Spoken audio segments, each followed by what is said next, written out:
Hello hi welcome to Kokila's kitchen. இன்றைக்கி நம்ம கிச்சனில் கொழுக்கட்டை தான் பார்க்க போகிறோம். எல்லோரும் விநாயகர் சதுர்த்திக்கு முன்னாடி தான் வீடியோ போடுவாங்க, இல்லை விநாயகர் சதுர்த்தி அன்னைக்கு வீடியோ போடுவாங்க. நான் அடுத்த நாள் போஸ்ட் பண்ணுறேன். ஏன்னா சதுர்த்தி அப்போது செய்யும் பொழுதே நம்ம அந்த வீடியோவை எடுத்துக்கலாம் அப்படின்னு சொல்லிட்டு தான் நான் பெருசாக ஒன்றும் இது பண்ணலை. இப்போ நான் அடுப்பில் வானல் வச்சாச்சு. 1 டம்ளர் அளவு பச்சரிசி மாவு எடுத்துக்கிறேன். ஆல்ரெடி கொழுக்கட்டை வீடியோ நான் போட்டிருக்கேன், உங்களுக்கு வேணும்னா செக் பண்ணிக்கோங்க. ஜாம்நகரில் கிடைக்கக்கூடிய இந்த பச்சரிசி மாவில் இந்த பிராண்டு கொஞ்சம் நல்லாயிருக்கும். மற்றதெல்லாம் அவ்வளோவா நல்லா இருக்காது. இதிலேருந்து தான் 1 டம்ளர் மாவு எடுத்துக்க போகிறேன். 1 டம்ளர் அளவு பச்சரிசி மாவை லைட்டாக வறுத்துக்கலாம்.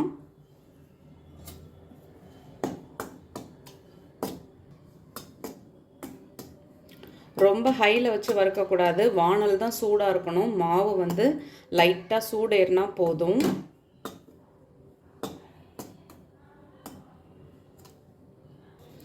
இப்போது நான் ஒரு 1.5 டம்ளர் அளவு தண்ணி எடுத்திருக்கேன். இவ்வளோ தண்ணி அதுக்கு யூஸ் ஆக போகிறது கிடையாது. இருந்தாலும் நம்ம கொஞ்சம் ஜாஸ்தியாக 1 டம்ளருக்கு 1 டம்ளர்னு சேர்க்காம கொஞ்சம் ஜாஸ்தியாக வச்சுக்கிட்டோம்னா அந்த நேரத்தில் நம்ம போய் வச்சு எடுத்துகிட்டு வரதுக்கு அட்லீஸ்ட் செட் ஆகாது. அதுக்காக தான் நான் முன்னாடியே சேர்த்துக்கிட்டேன். இப்போ இதில் கொஞ்சமாக உப்பு சேர்த்துக்கலாம். இப்போது இதில் கொஞ்சமாக உப்பு சேர்த்துட்டு 1 ஸ்பூன் ஆயில் சேர்த்துக்கலாம். நான் ரீஃபைண்ட் ஆயில் தான் சேர்க்குறேன், வேறு ஆயில் எதுவும் சேர்க்க வேண்டாம்.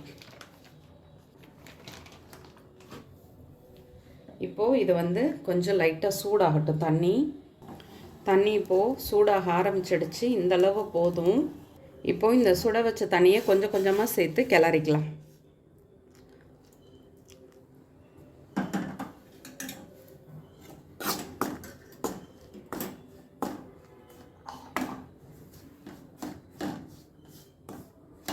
தண்ணி பார்த்து சேர்த்துக்கோங்க, நிறைய சேர்த்துற வேண்டாம்.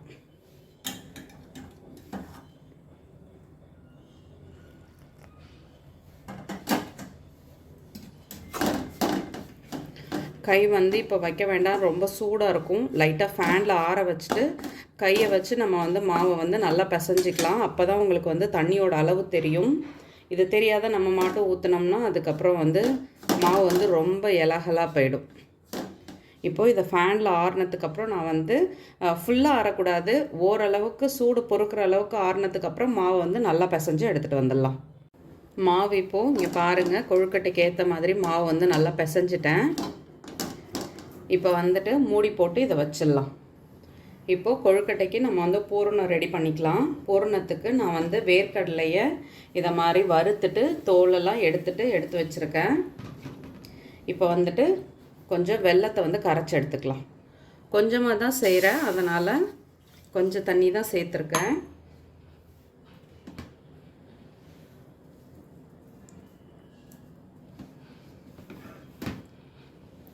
வெல்லத்தை ஃபஸ்ட்டு கரைச்சிட்டு வடிகட்டிக்கலாம்.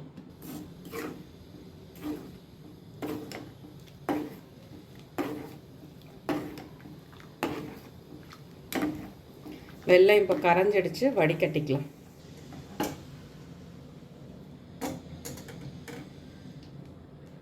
வடிகட்டியாச்சு. இப்போ வடிகட்டின வெல்லத்தை இதே வானல்லையே நான் சேர்த்துக்கிறேன்.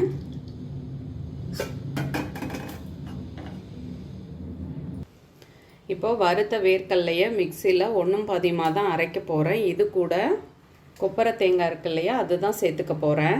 வேர்க்கடலையும் கொப்பரை தேங்காயும் ரொம்ப நைஸாக இல்லாமல் ஓரளவுக்கு ஒரு 3/4 வாசி அளவுக்கு நான் இதை அரைச்சி எடுத்துகிட்டு வரேன். இப்போது ரொம்ப நைஸாக அரைக்காமல் கொஞ்சம் குறைன்னு அரைச்சிருக்கேன். இப்போ இதை இந்த வெல்லத்தில் சேர்த்துக்கலாம். இப்போ இதை மிக்ஸ் பண்ணிக்கலாம். இதில் ஏலக்காய்லாம் நான் எதுவுமே சேர்க்கலை. ஏன்னா நம்ம இப்போ நார்மலாக ஃப்ரெஷ்ஷாக இருக்கிற தேங்காய் சேர்த்தோம்னா, ஏலக்காய் சேர்த்தோம்னா அதோட டேஸ்ட் வேறு மாதிரி இருக்கும். இது கொப்பரை தேங்காய்ன்றதுனால இதில் ஏலக்காய் சேர்த்தோம்னா அந்த கொப்பரை தேங்காயோட டேஸ்ட் இருக்காது. அதனால் நான் ஏலக்காவை சேர்க்கலை. இதுவுமே டேஸ்ட்டு சூப்பராக இருக்கும். நெய், ஏலக்காய் எதுவுமே நான் சேர்க்கல, வெறும் இந்த 3 பொருள் மட்டும்தான். இது இப்போ கொஞ்சம் லிக்விடாக இருக்கிற மாதிரி இருக்கும். இப்போ இதை ஃபேனில் ஆற வச்சோம்னா இது நல்லா அப்படியே கெட்டி ஆகிடும். ஒரு 2 மினிட்ஸ் நம்ம கொஞ்சம் இதை வந்து கொஞ்சம் இறுக வச்சுட்டு அதுக்கப்புறம் வந்து ஃபேனில் எடுத்துகிட்டு போயிட்டு ஆற வச்சுட்டு பூரணம் அவ்வளோதான் ரெடி ஆகிடுச்சு. பூரணம் ரெடி ஆகிடுச்சு. நம்ம வந்துட்டு ஆஃப் பண்ணிடலாம். ஃபேனில் ஆற வச்சுட்டு நான் எடுத்துகிட்டு வரேன்.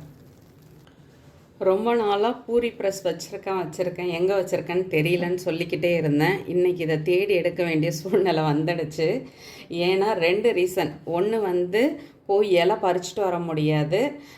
2வது வந்துட்டு எங்களுக்கு இந்த இயர் எந்த ஃபெஸ்டிவலும் இல்லைன்றதுனால நான் வந்து பெருசாக அந்த மாதிரிலாம் செய்யலை. ஆனால் வந்து கம்பல்சரி எங்களுக்கு வந்து ஆடி முதல் வெள்ளி இல்லைன்னா ஆடி கடைவெள்ளி இது 2த்துக்கு விநாயகர் சதுர்த்திக்கு நான் வந்து இலை கொழுக்கட்டை தான் செய்வேன். அதுவும் பூவரசு இலை தான் செய்வேன். ஜாம்நகர் வந்த புதுசுலேயே நான் வந்துட்டு எங்கே பூவரசு இலை இருக்குன்னு போய் தேடி பார்த்து கண்டுபிடிச்சி எடுத்துகிட்டு வந்து செஞ்சேன்னா. பட் இன்றைக்கி வந்துட்டு அதை மாதிரி செய்ய முடியல. 2வது எங்களுக்கு லிஃப்ட்டும் ரிப்பேராக 5 மாடி ஏறி இறங்குறத நினச்சாலே எனக்கு மயக்கம் வந்துடுச்சு. அதனால் இதை தேடி எடுத்தே ஆகணும்னு சொல்லிட்டு இன்றைக்கி இதை வச்சு தான் செய்ய போகிறேன். எந்த அளவுக்கு சக்ஸஸாக வருதுன்னு தெரியலை. வாங்க பார்ப்போம். இப்போ வந்துட்டு ஜாம்நகரில் எங்களுக்கு வந்து வாழை இலெல்லாம் கிடைக்காது. ஸோ அது நான் எப்போ இந்த பிளாஸ்டிக் கவர் எடுத்தாலும் இந்த டைலாகை சொல்லிடுறது. ஏன்னா வந்து இந்த மாதிரி கவர்லலாம் செய்யலாமா அப்படின்லாம் கேட்பாங்க. ஸோ அதுக்காக முன்னாடியே நான் உள்ள ரீசனை முன்னாடியே சொல்லிடுறேன். அதனால் கிடைக்காததுனால இந்த மாதிரி பிளாஸ்டிக் பேப்பர் எடுத்துகிட்டு அதில் வந்து லைட்டாக ஆயில் அப்ளை பண்ணியிருக்கேன். இப்போ வந்துட்டு மாவை வந்து இந்த மாதிரி ஒரு சின்ன உருண்டையாக எடுத்துகிட்டு ரவுண்டாக உருட்டிக்கலாம். உருட்டிட்டு இன்னொரு பேப்பர்லேயும் இதே மாதிரி அப்ளை பண்ணி எடுத்து வச்சுருக்கேன்.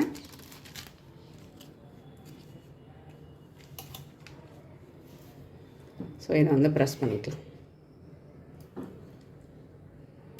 ரொம்ப மெல்லிசாக்க வேண்டாம், ஓரளவுக்கு செய்துக்கலாம். இதை மாதிரி சோமா சச்சு தான் எடுத்திருக்கேன். இதுலேயும் லைட்டாக ஆயில் அப்ளை பண்ணி எடுத்திருக்கேன். இப்போது இதை இதில் வச்சுட்டு கொஞ்சமாக பூரணம் வச்சுக்கலாம். பூரணம் இன்னுமே சூடாக தான் இருக்குது. அதனால தான் உங்களுக்கு இப்படி இருக்குது. நீங்கள் பவுடர் ஆட்டமே செஞ்சுருக்கலான்னு நினைக்கலாம். நான் வந்து இதில் வச்சாச்சு. இதை வந்துட்டு ப்ரெஸ் பண்ணிவிட்டு எடுத்துக்கலாம்.